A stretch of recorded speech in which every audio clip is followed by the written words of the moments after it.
Joining us now is Taly Crowe. Taly is our new lifestyle correspondent, and she's calling to us from Ireland. Welcome to the show, Taly. How are you?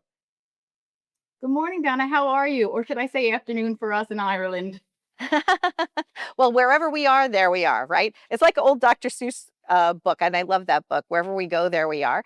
So, Taly, thank you so much for joining us. You have been doing wonderful things, lots of great recipes, some drink recipes, some tablescapes, really just authentically sharing with people how to make, I guess, how to put love into their life, but through entertaining. Is that a good synopsis of what it is that you That's a do? really good description of what I do. I love to cook. I love to entertain. I love to show people how to entertain and how easy it is to entertain. And I think as long as you're having fun in the kitchen, the food will speak for itself. I think it's really important to just enjoy the whole cooking experience. And that's what I love to share with. Where do some of your traditional recipes come from? Are they things that you made up or are they like passed down through generations for you, Taly? So some of them are passed down from generations. My mother's side would be American Indian and kind of grew up in the South. So I have that little bit of love for buttermilk. And then I moved to Ireland about 18 years ago. I'm originally a New Yorker. And the Irish love buttermilk just as much, but they love to put it in scones and breads. And I feel that wherever I go, I love to take a recipe that I is like a staple for that country and kind of add my own flair to it. Just like corned beef and cabbage for St. Patrick's Day. We all know that the Americans love that. In Ireland, it's really bacon and cabbage. And then what I do is with the parsley sauce, I put a little Parmesan cheese in it just to, you know, spice it up a bit. Now, some of your finds when you're doing a tablescape, maybe that you're thrifting something, you're upcycling something, you're doing something new, right? Is it something that you've always been good at? Have you always been good at like artistically putting things together? I believe so. And actually, I was just talking to someone the other day about entertaining, and my mother, like, I remember like parties at my parents' house, and my mother never stressed about any of it. And she always had beautiful table sets, and she would pick flowers from the garden, and everything was just, she made it look so simple that I thought that that's how it was. And when I first got my own home and entertaining, I was like, not as easy as it made it look, but I followed like her way, and it is really easy. And you just, yeah, like I love to use things that are unique that you find maybe in a thrift store or just that some or in that family heirloom that you've lost for a while and now you found it again. So it's great to incorporate who you are, and using fresh herbs is always perfect for setting a table. Like a Well, we're looking. nice piece of rosemary in a napkin, beautiful. Oh, rosemary in a napkin, yes. It also smells lovely, Mm, right? So, like a treat for all of the senses, right? absolutely. I'm excited to have you with us once a month. And how profound is it that we're celebrating St. Patrick's Day, right? And with your connections to Ireland, what are we going to be looking at on this clip, Taly? Set it up for us. So we all know that Ireland is known for like scones and they do them really well. And I kind of put a little spin on this. So it's a leek and thyme, which again, using leeks, which are a really sweet onion once they're sauteed, and fresh thyme, which is so earthy. And I made it into a scone loaf. So it's a lovely piece of bread that's delicious. I mean, you could just smother it with Irish butter, which is always a great way to eat it, or put with soup, have it with salads. It's just with any meal, it's going to be perfect. And it's a perfect addition to your St. Patrick's Day. Thank you very much. And now let's take a look and then we'll come right back. Here we go. Taly Crowe. Let's make my leek and thyme scone loaf. Start by cooking leeks in butter until soft. Next, combine flour, baking powder, and salt. Whisk buttermilk and eggs together. Then you want to rub the cold butter into the flour mixture until the mixture comes together in like pea-sized crumbs. Add the fresh thyme, and with a wooden spoon, stir the wet ingredients, the sautéed leeks, all into the dry ingredients. Transfer to a lined baking tray and shape into a large circle. You want it to be about 1.5 inches thick. Bake for 40 minutes, and that's it. Let it sit for 10 to 15 minutes before serving warm with Irish butter. It's a perfect addition to any meal. I really hope you enjoy it. An Irish staple, bacon and cabbage. Ham can be used instead, and both ways it's delicious. Start by boiling the meat, let it cook, then add the shredded cabbage to the pot. Stir butter into the cabbage. Make the parsley sauce by melting butter, whisking in flour and mustard, and then slowly add milk and broth. Cook and stir in Parmesan, pepper, and fresh parsley. Slice the meat, place on top of the buttered cabbage, and top with the parsley sauce. One bite and you'll understand why it's a favorite in Ireland. And we're back. Taly, Love it. Thank you so much. I'm really looking forward to you coming on every single month with all of these great tips and treasures. And may the luck of the Irish be with you. And you too, Donna, and you too.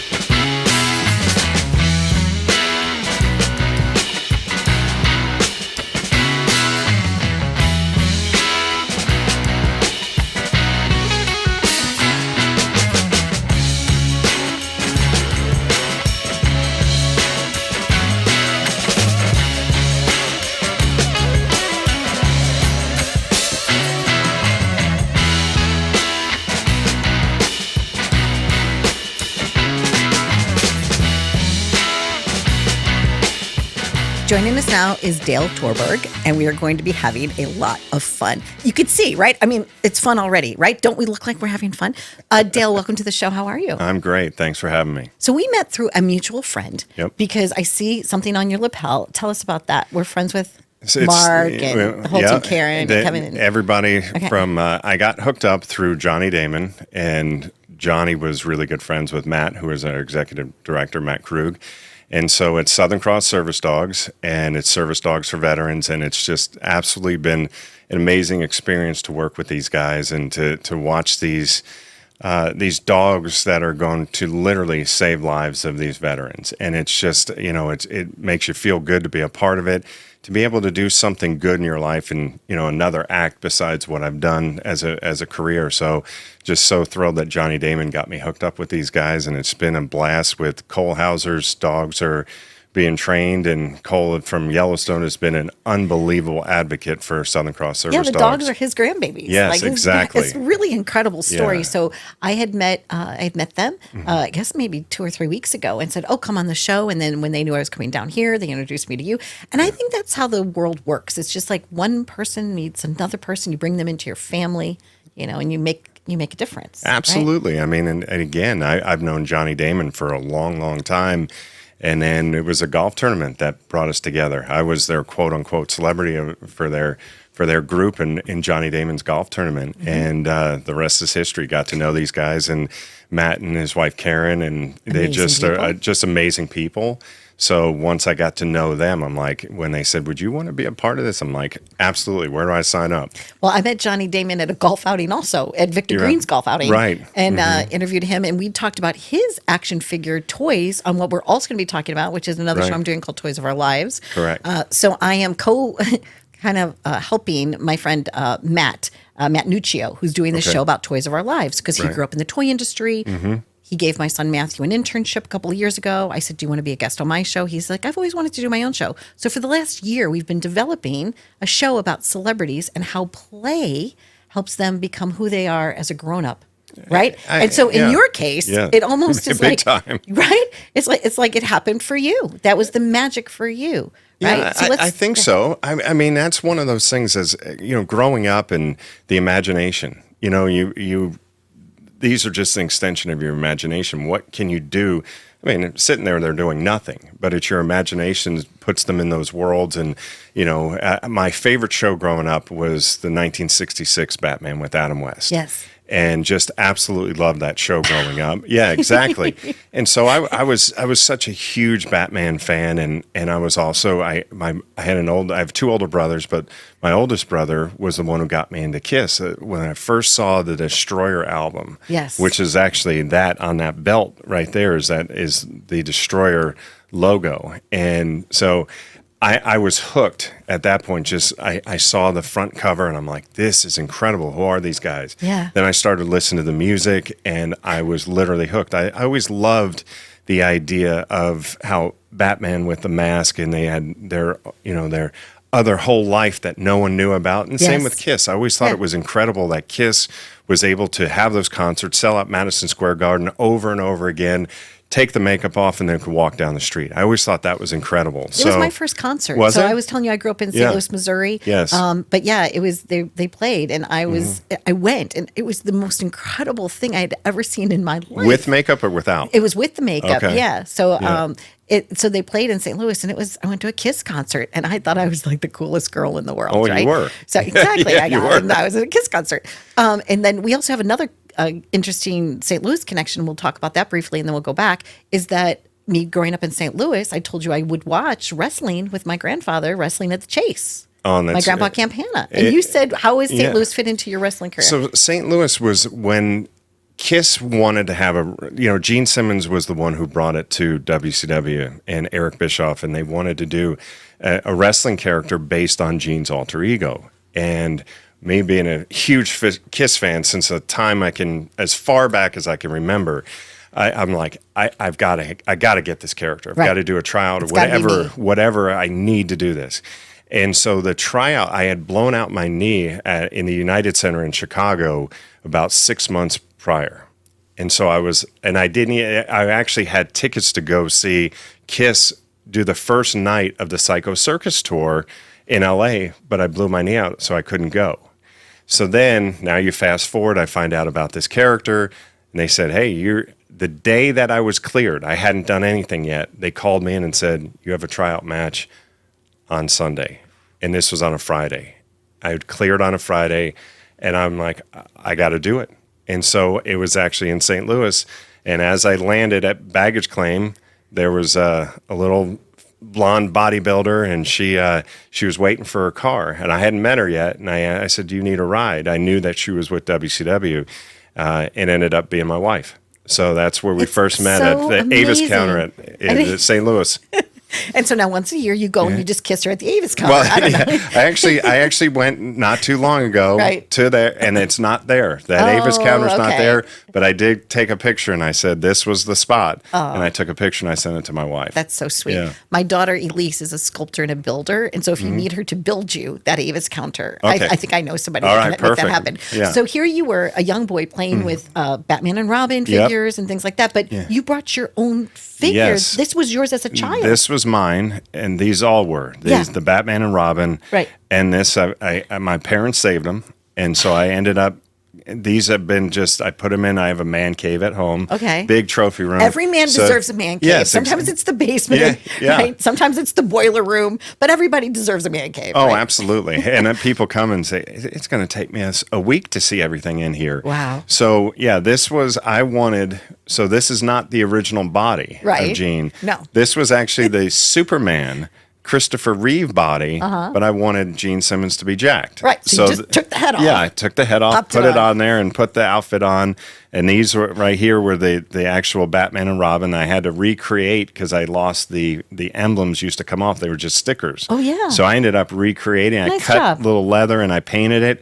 So both of those I recreated from, because I wanted as a kid, I lost those things, how I that understand. happens. Right. So then you kind of fast forward again, and it's kind of crazy how things work.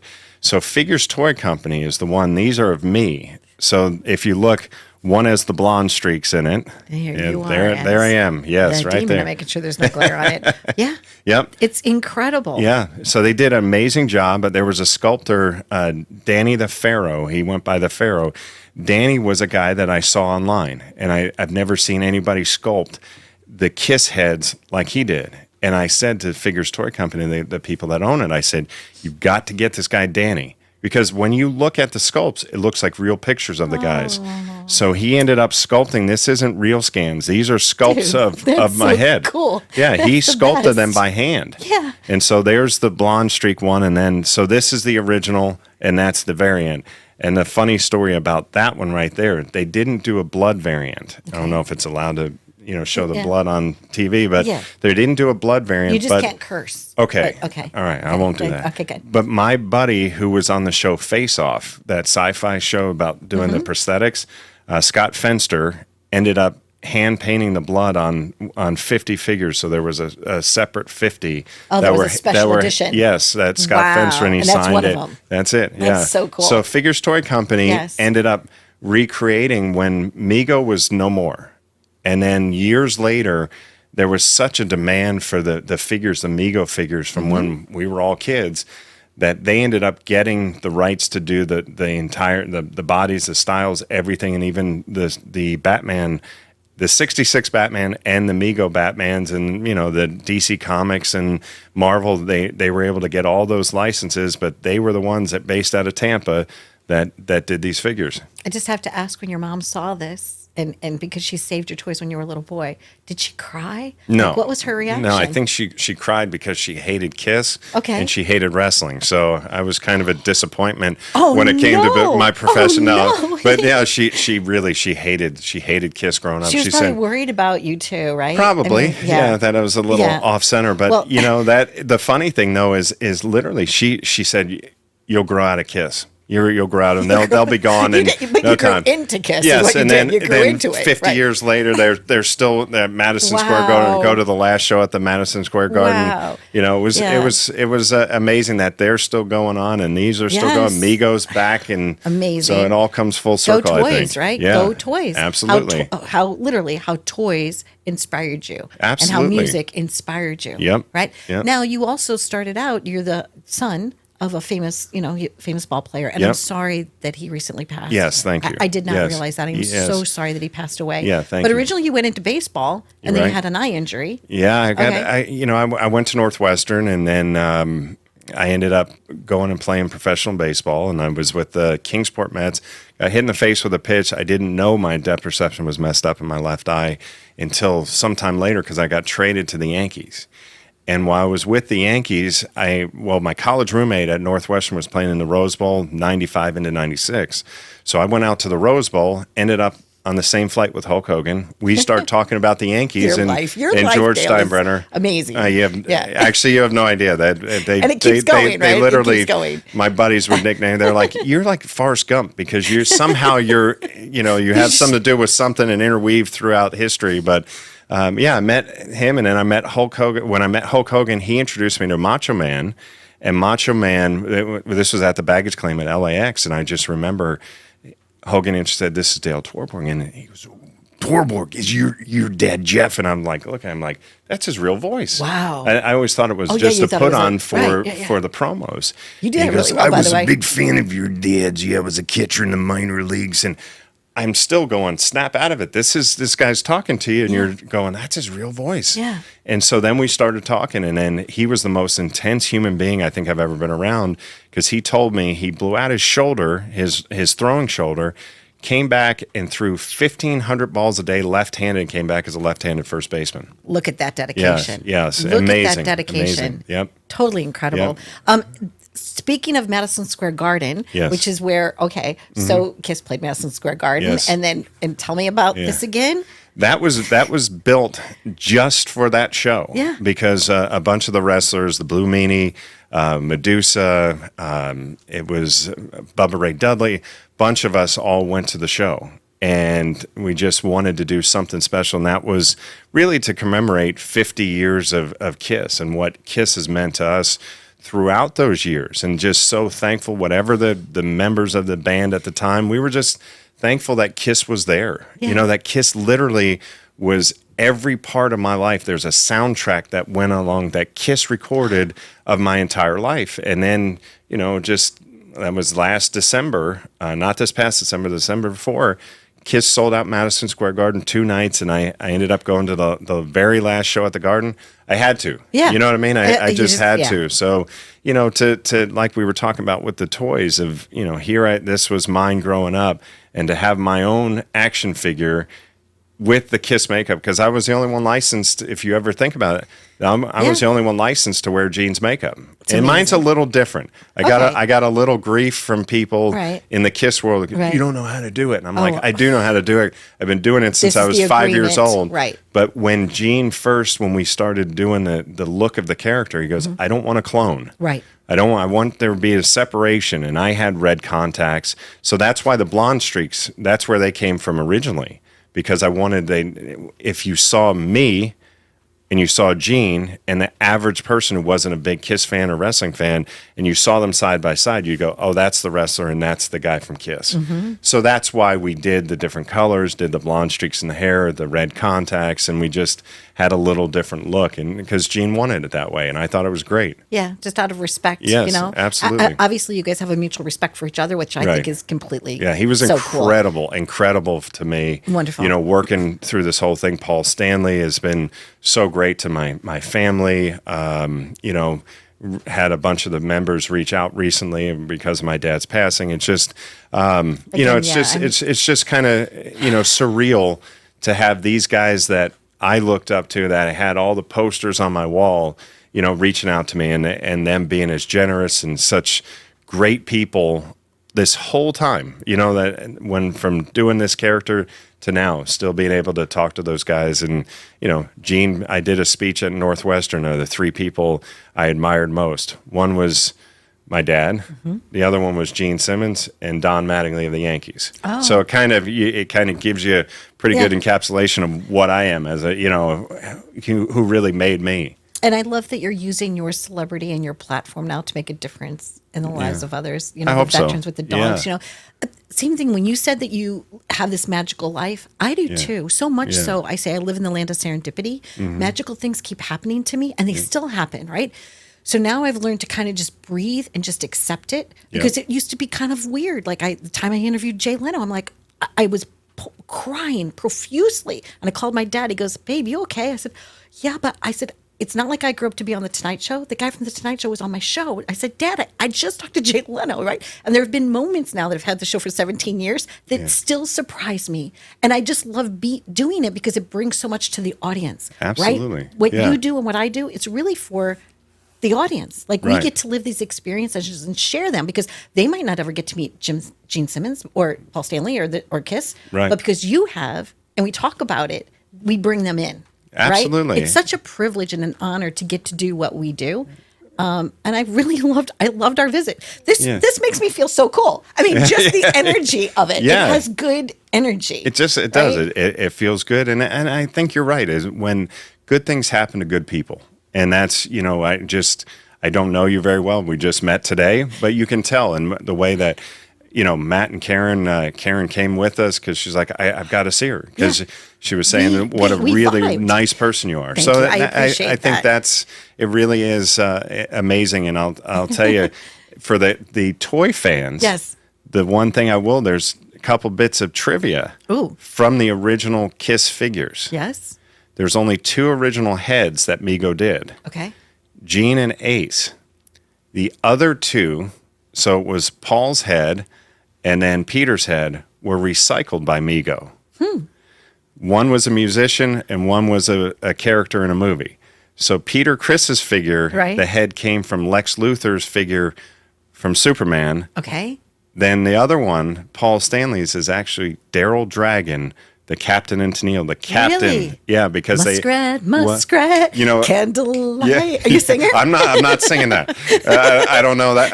I know what you're talking about, but that's where it came from, because they had so many left over, because I guess his didn't sell well. They're like, we're going to redo that head. So that's your little Mego Kiss trivia. Love that. Great toy trivia. Yes. So thank you for spending some time with us. Absolutely. Lovely to Thanks know for you. having me. I hope our journey continues to keep, pollinating. I'll be at the golf tournament, hopefully, for Southern Cross. So thank you so much. Absolutely. Thank you. Well, we hope you enjoyed our little banter here, bringing our experiences to you. And we love hearing from you. So please write to us. Tell us about your favorite memories as a child, your favorite toy. We just want to know about you as well. Thanks for watching.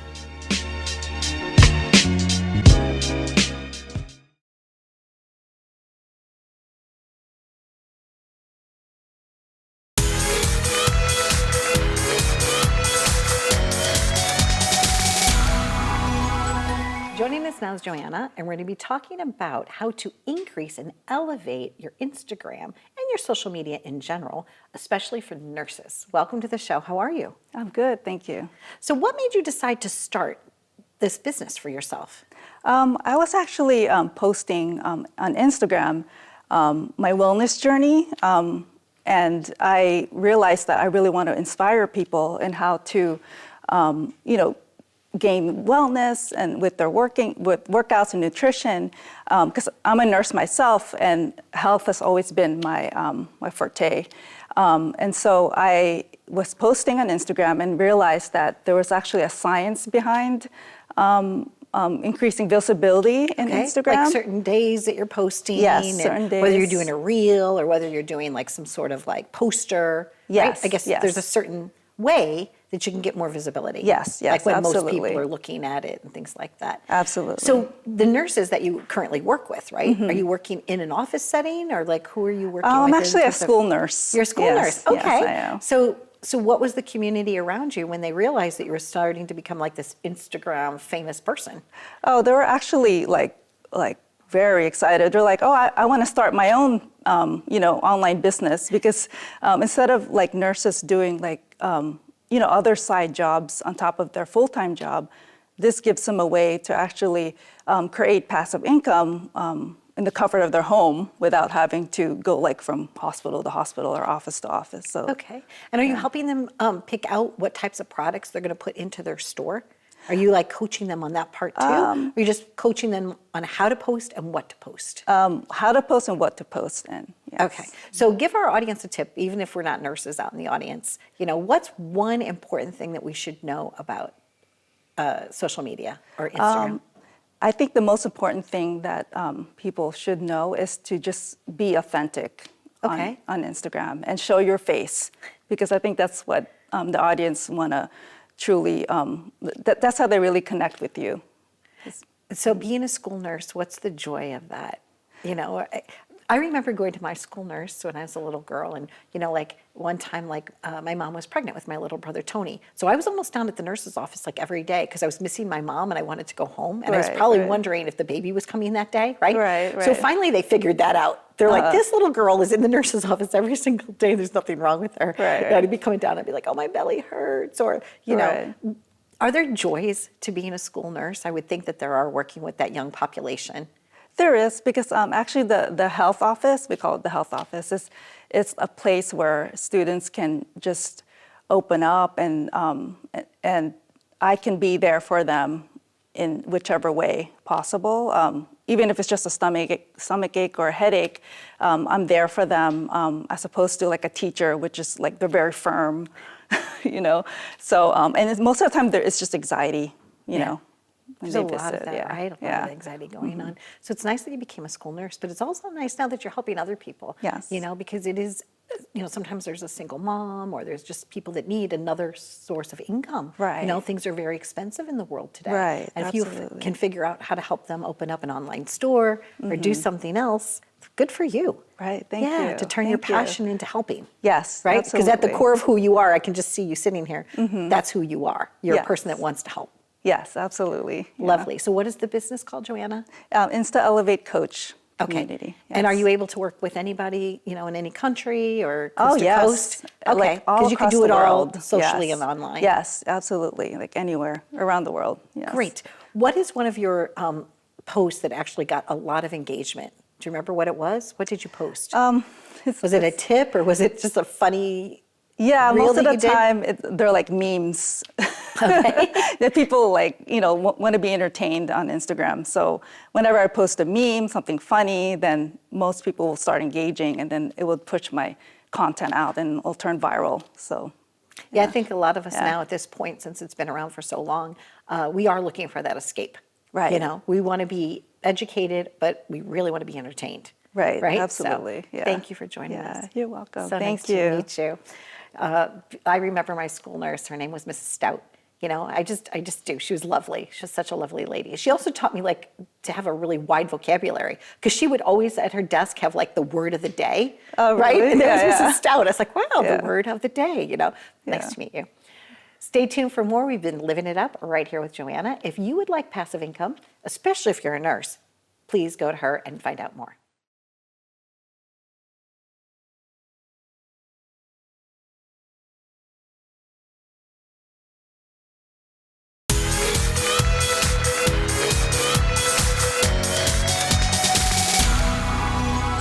Joining us now is Lizzy, and she is the inventor of Ichiko brands. Welcome to the show. How are you? I'm doing well, thank you. How are you?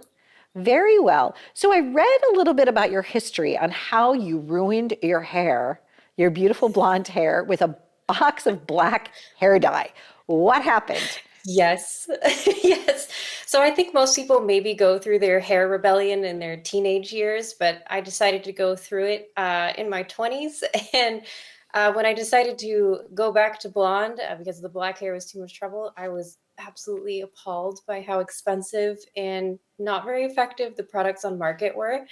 And so I use my background in chemistry to develop my own hair formula to repair my poor broken hair. And that's how Ichiko was born. And it worked so well in my hair, I decided to make more and share it with my friends. And then I realized, oh, there's a market for this, and I should probably start selling it and help out more people that have maybe done something terrible to their hair as well. Now, how did you come up with the name? What does Ichiko mean? Yeah, so Ichiko is really personal to me. I don't look it at all, but my grandmother is actually immigrated from Japan right after World War II with my grandfather, who was a soldier. And so Ichiko means first daughter in Japanese. And this is what my Japanese family calls me because they really struggle with Lizzy. So I named the company kind of after my family, and my grandmother loves cosmetic products and hair products. So it just felt really personal to me to make sure she was involved in some way. That is so beautiful. So yes, you're right. Thank Genetically, here you. you were born with this blonde hair, and you wanted to. Mhm. It's so interesting. You're right. We all. I think there is a point in our life sometimes where we're always like, oh, maybe what would I look like if I had different colored hair, right? Or what if I did this, or what if I did that, right? And now, being the age I am, I'm starting to get gray, Lizzie, all the way around the crown of my hair. It's just like, it's only in the Mhm. strangest places. It's not like, sometimes my friends are like, they're going gray and it's pretty because they've got like all over gray. Mhm. Me, I'm seeing the roots and I'm like trying to spray it with the stuff that you buy in the can. It's just a crazy journey hair. But what I like about Mhm. your product too is that this makes your hair healthier, right? So we have three products here today. We have a shampoo bar, a conditioner bar, but then we also have this hair lotion. This looks really Yes. interesting. So we could Yeah. talk So the about all hair three, lotion, but this is of awesome. course. Yeah, the hair lotion is the first and founding product. It's the one that I made for myself. And so it's all natural. The ingredients are actually food grade. You could eat it. It's going to taste terrible, but it is something that you could even make in your own kitchen. I don't suggest that. But yeah, it's really lovely. And it has three primary uses. So you can use it as a mask, like the night before you wash your hair in the morning. You can use it as a leave-in conditioner after you wash your hair, and then as a heat protector before any heat styling. It's really flexible, and I designed it so that you just have less things on your counter and something that does a little bit of everything. Yeah, it's really interesting too because you just can put it on the palms of your hands to smooth down your flyaways. We have those a lot on Yes. set because we get a lot of static electricity on the set, right? And there's always like that one piece of Hmm. hair that they're like, Donna, end of day, and they're like trying to smooth it down. So it's good to know Oh, that you can yes. use it for that too. You could use just a couple of pumps. It says like 4 to 5 pumps, right? Yes, it's Okay. it's pretty concentrated, and especially if you're not using it as a mask, it's better to start with a little and see how your hair likes it and absorbs it, and then work your way up to a higher usage if you need it. Lovely. And the directions are right here. I like a nice, clean, They easy are. to read bottle, right? You could do it as a leave-in conditioner. You could do it as a mask or a protectant. And it gives you all the Mhm. directions. And also it right away, like you said, it's made with quinoa protein. So this is Yes. a plant-based alternative for all different hair types. So good for you to create Yes. this. Now you had a chemistry background and that's how this all kind of came about for you?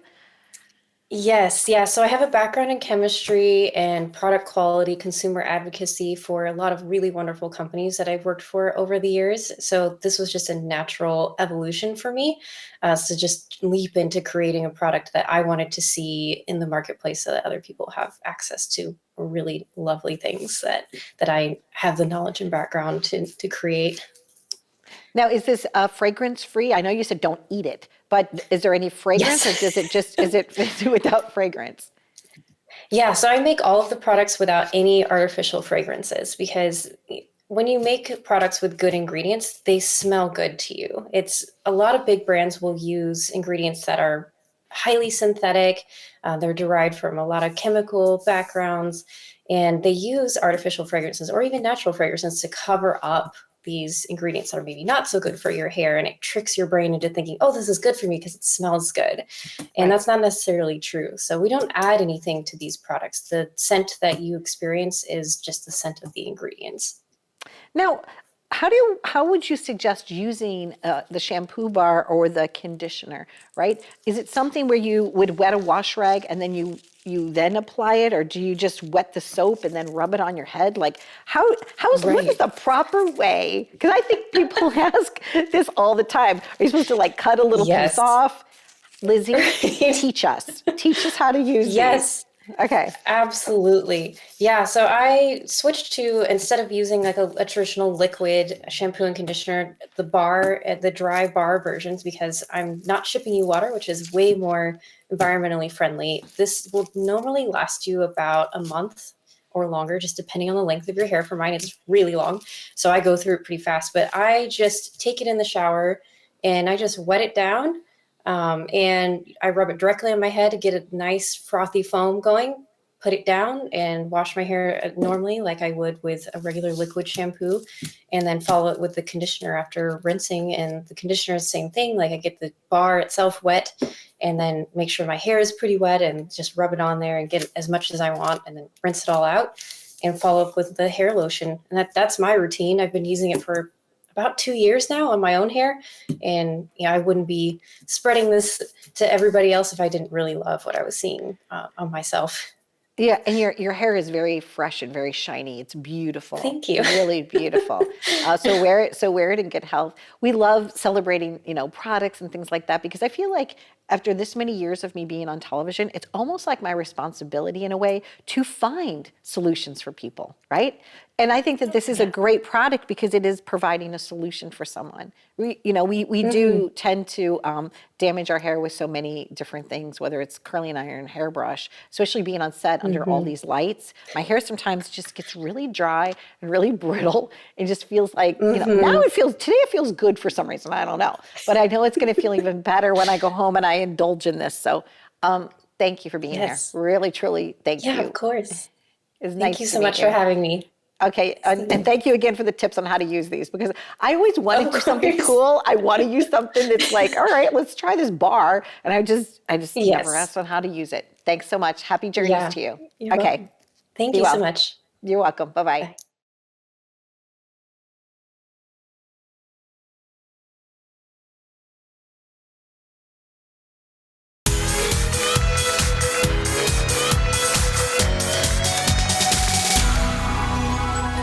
Joining us now is Daniel Gurzhiev, and we're going to be talking about fixed rate. Welcome to the show. How are you? Thank you. Doing well. How are you? Good. What made you decide to go into the real estate industry? It's always seemed exciting to me. Looking at cool homes, showing them around, and the sales look really exciting. So I've wanted to do that since I was a sophomore in high school. Really? I love homes too. I used to do portraits, house portraits, drawing and pen and ink sketch. I love homes. Absolutely love them. Whether it's the curve of the windows, I like the architecture. I used to go to open houses even when I wasn't really looking at a house, for decor tips and things like that. I love the structure of them, the history of them, right? One of the things about real estate though is when you go to list your home, right, there are commissions. You got to pay the people that are listing it. And then that's where you came up with something really unique. Absolutely. Okay. Yeah, so I started out with a company, I can't say their name, but I learned the business really well. And I was also regulated with how much I have to charge, a minimum standard with that company. And I was losing a lot of business to friends and family. And so I learned that, okay, well, I can provide great service, but also charge a fair amount to where the seller walks away happy, not feeling like they've overpaid an agent, and at the same time they get the same service and results they're looking for. And so I started my company called Fixed Rate Real Estate, where we do just that, provide great communication, great service, and save a lot of money. Okay. So what ends up happening then is when somebody goes in, they know exactly what it's going to be. Exactly. Right? So that way, if they fluctuate with the price of their home, if they need to come down $10,000 or $15,000 in order to make the deal happen, it's not adjusting your commission. It's not going up. It's not going down. It's just going to be, they know what it is when they go in. You always know what you're going to pay. Okay. And so for that fixed rate, that flat fee commission, are you still providing all the other resources everyone else does? Are you doing the marketing? And you are? Absolutely. Okay. There's no corners cut. Okay. So onboard me as if I have a house and I want to sell it.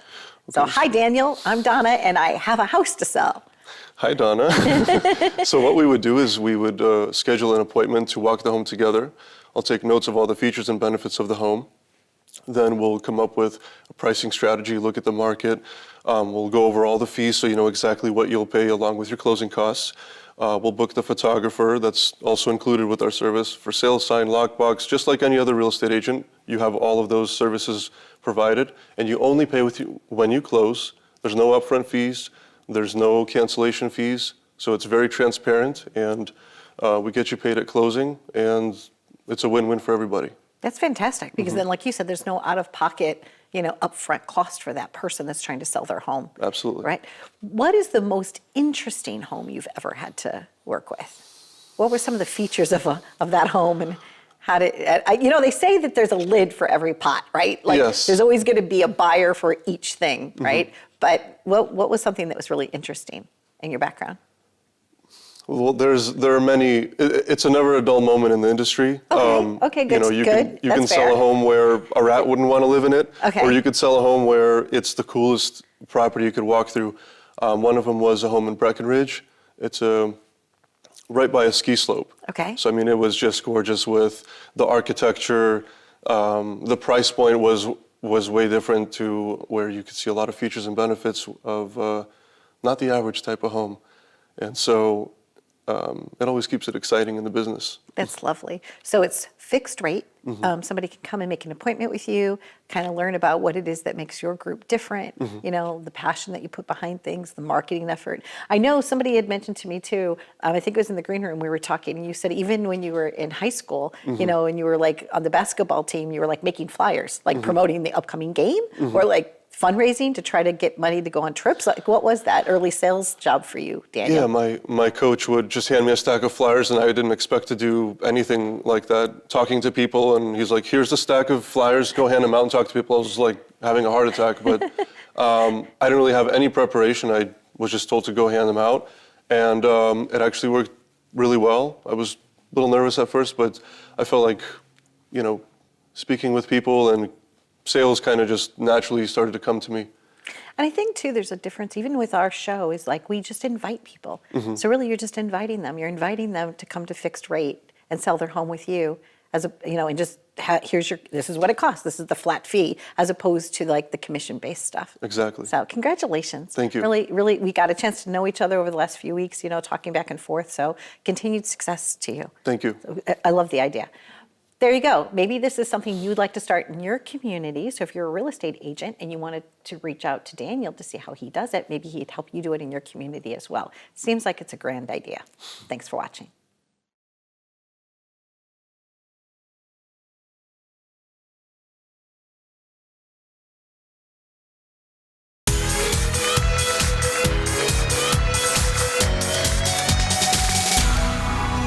Joining us now is Karl, and he is the inventor of this amazing game called Bead Battle. Thank you for joining the show, Karl. How are you today? Thank you, Donna. It's a real pleasure to be on your show. I'm real excited about it and very happy. How did your woodworking journal begin? How did you start? Well, the journey actually began a long time ago, actually going way back to 1954 when my mom and dad and older sister immigrated to the U.S. and we debarked at Ellis Island, and I grew up in the land of opportunity. And over the years, I put myself through college and began working in the financial services industry as a licensed CPA, certified financial planner. I'm an investment advisor. I taught accounting at Michigan State University, but through all of that, it was a very stressful job, and so I needed a hobby. And I've actually got quite a few hobbies, but woodworking is one of them.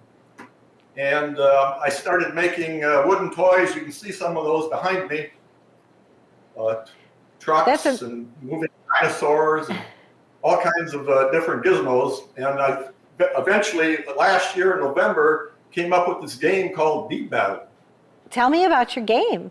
Tell me about this. Well, it's 18 beads on 4 rungs.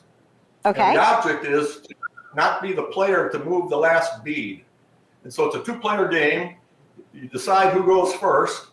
Usually you like to play the game flat, on a flat surface like this. Okay. And so the first player, let's say, moves 2 beads on 1 rung. You can only move beads on 1 rung. Okay. And so first player moves 2, the next player might move 3 beads. Next player's turn, he might move 3. Next player looks at the configuration and says, "Oh, I'm going to move. I'll move these 2." And then the next player, he then might move these 2. Next player moves 2. Next player moves the 1. Next player 1. And bingo. Okay. Now, when you say bingo, okay. So what does the winning board look like? How, the winning like, board looks just like this, with 1 bead left on one end of the board. okay. So that 1 bead that's left on one end of the board, right, could be on any of the dowels, or does it have to be on? No, So just on 1 dowel. Got it. There's 18 beads. A player can move as many beads as he or she wants, but only on 1 rung. Understood. You take turns, and then the player that moves the last bead is the loser. Understood. Oh, so the player that moves this bead is the loser. Right. So the idea is to not, okay, I got it. It sounds like a lot of fun. So how Well, many it is. players can be on a team at once? 4 players? Well, you can have multiple players. You can play like a round robin tournament, where Okay. all the players play each other at least once, and then the player with the most wins is the bead master, and is awarded the bead master medal.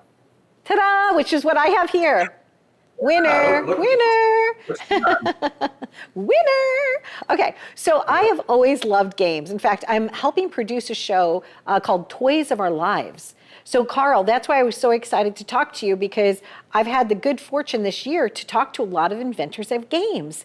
And you know, it's these simple things in life sometimes that no matter what age you are, you could play this because it's easy to understand. Right? So seniors could play it, you know, children can play it. I guess, is it like maybe a game for like 6 and up, or what do you recommend? I've seen children as young as 5 play. As a matter of fact, our 6-year-old grandson, he consistently beats his father and grandfather. And so the more you play, the better you get. Well, there you go. It's a very competitive game. It's quick rounds of play. There's no loose pieces. You can travel with the game in the car. You don't have to worry about broken pieces. It's very easy to transport. And it's durable. I mean, this is well made, Karl. This is lovely. Yeah, it's durable, and it's an attractive desk piece. So you can put that in your office, and it is. if someone comes, it is. you can play a round of bead battle. And like I said, the more you play, the better you get. I don't like to brag, but I've probably played 250 to 300 times, and I have yet to lose. Really? Okay. So I can go into a tavern or into a restaurant or a coffee shop, and I can challenge people to play. And the good way for me to sell the game is to offer the person a free game if that person can beat me. Oh, And okay. So the challenge. The challenge is on. Yeah, the challenge is on. I'm the bead master of Rockford, Michigan. Well, there you go. And so, you know, there's just, I practice a lot. You know, I practice this game, and if you can kind of think ahead, to kind of figure out what your opponent is going to do, you get better the more you play. Well, it's interesting too, because in a way, because each person's only getting to go, like, you know, when it's their turn, right? It's interesting because you have to have strategy, almost like chess. You have to think of your plays, right? Like they always say proper planning prevents, I'm gonna say, I can't say the other P word, performance, right? So what's interesting about this is like it's strategy, right? It's a thinking game. It's using your left side and the right side of your brain at the same time. So congratulations to you. It's a really good educational thinking game. I like it. And I was excited to have you on the show. I also know that you're very charitable. And I know that you've made a lot of toys for children that haven't had toys, and that you've donated a lot of your toys that you've made over the years. And that really touched me, Karl. I think that that's so wonderful. It touched my heart. So thank you for all that you do to build stronger communities and your generosity and your thoughtfulness. So I just wanted to kind of celebrate you. So I'm excited that you're here today. So this is easy. It's right. So these can ship. It's easy to order. It's easy to ship. It's lightweight but sturdy. So thank you very much, Karl. Is there anything else you wanted to add that I didn't ask you about? Because I'm totally blown away about this. You can buy these on our website, and they're also for sale at Michigan Unique Art in Howell, Michigan, at a Tanger outlet. Oh, that's fantastic. If you're ever in that part of the state, stop by and pick up a game, and maybe you can become the bead master. Okay, be well. Yay, I won, woohoo! If you would like this game, because it's obviously really cool, super nice, and portable. You know, you can even play if you lay it down between the kids in a car or something like that. It's a good game. And thank you, as always, for joining us. We love featuring these great guests, these inventors, these people that are just creative, out-of-the-box thinkers, and that's Karl. Be well.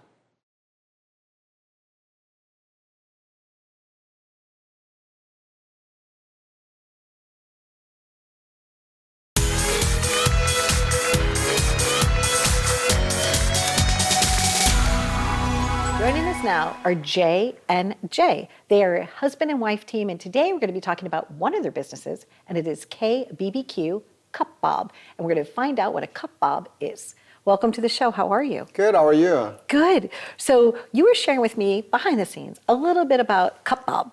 It's a very generic term in Korea that just means what? Something in a cup? Yes. Okay. Cup bob is basically very popular in Korea as Korean street food, and we are making Korean authentic Korean food in actually not a cup, but in a bowl. In a bowl, a little bit bigger. Yes. Right?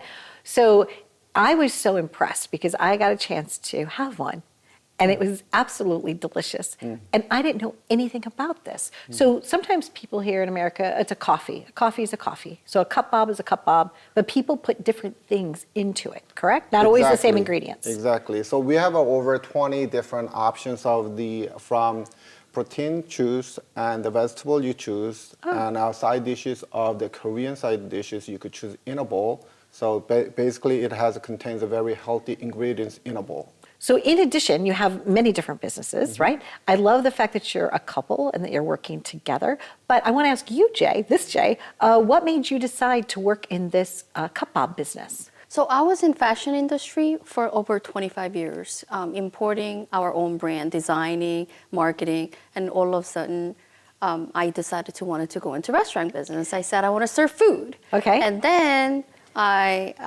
we were looking what to do.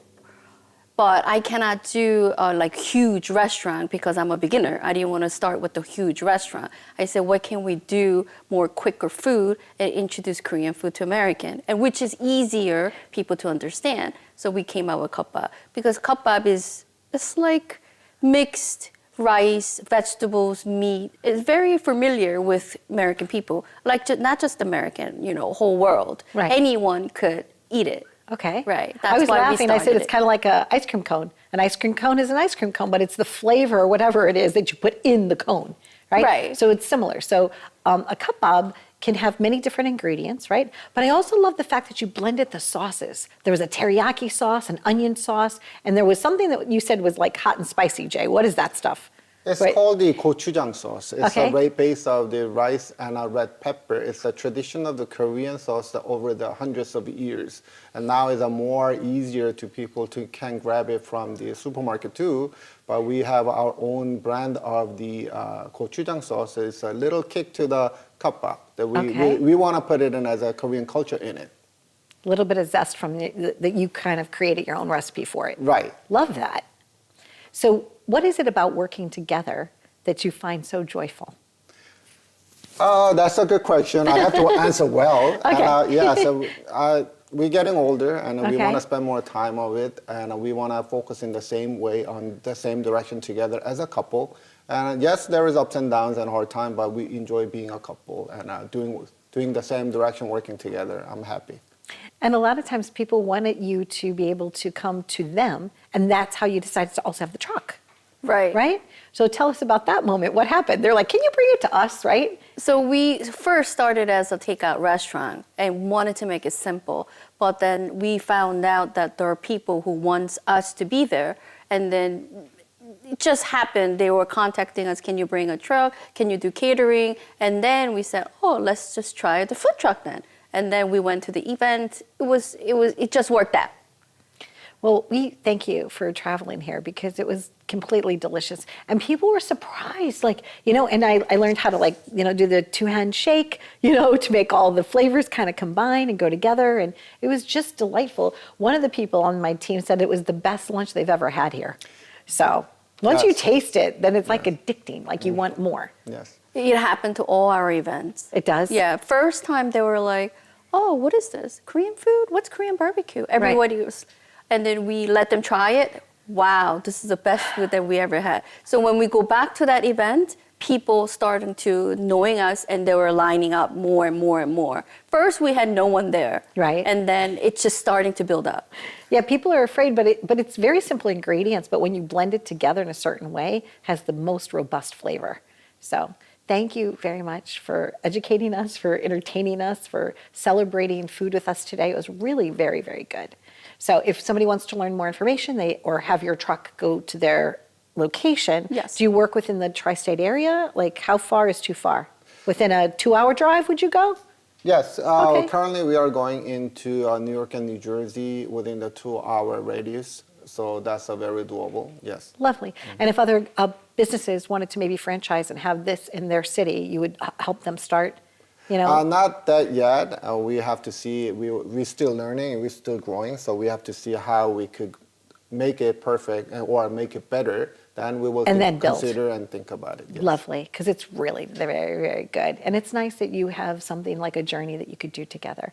So thank you for being with us. Thank you for having us. You're welcome. So J and Jay are your entrepreneurs. They have many different businesses, but this business is something that they're doing together, and it's so exciting to see them here. And we were just joking about them being a couple, and kind of like, because when you own a family-owned business, at least after interviewing so many that have their own family-owned business, there are these ups and downs. But obviously, they're joyful, they're sweet, and their company is thriving. So thanks for watching. This is Donna Drake. Happy journeys!